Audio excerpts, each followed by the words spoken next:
Dieu, c'est un architecte, c'est la vérité, bien, mon Seigneur. Lorsqu'il est en train de travailler, on ne voit pas ce qu'il est en train de faire. Vous voyez, la vie d'un enfant de Dieu, c'est comme un gâteau. Alléluia, c'est comme un gâteau. Parce que le gâteau, lorsque tu le vois dans un magasin, ou quand on t'amène le gâteau pour un anniversaire, il est très bon, mais tu ne sais pas de quoi est composé ce gâteau. Alléluia. Parce que pour faire un gâteau, on a besoin de la farine, on a besoin de l'huile, on a besoin des œufs, on a besoin de levure chimique, on a besoin du zeste, on a besoin de bicarbonate de soda, on a besoin du sel. Maintenant, si tu manges ces éléments séparément, mais tu ne pourras jamais les aimer. Si tu prends seulement la levure chimique, tu manges cela tout seul, bien aimé, ça va te rendre malade.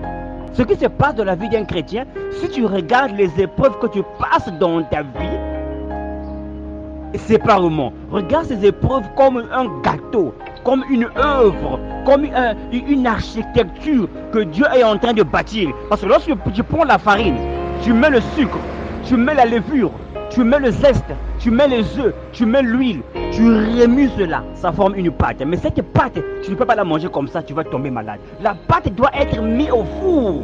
Ce qui se passe dans la vie d'un croyant, Dieu nous met au four après avoir nous faire passer par des différents éléments de nos vies.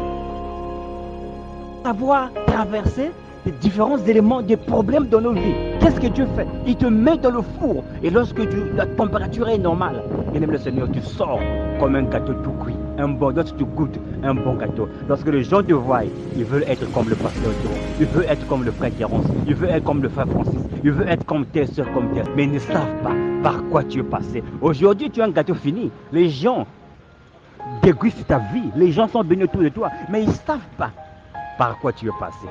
Oh, bien-aimé le Seigneur, regardons Dieu comme le grand architecte, le grand pâtissier qui est en train de faire un gâteau.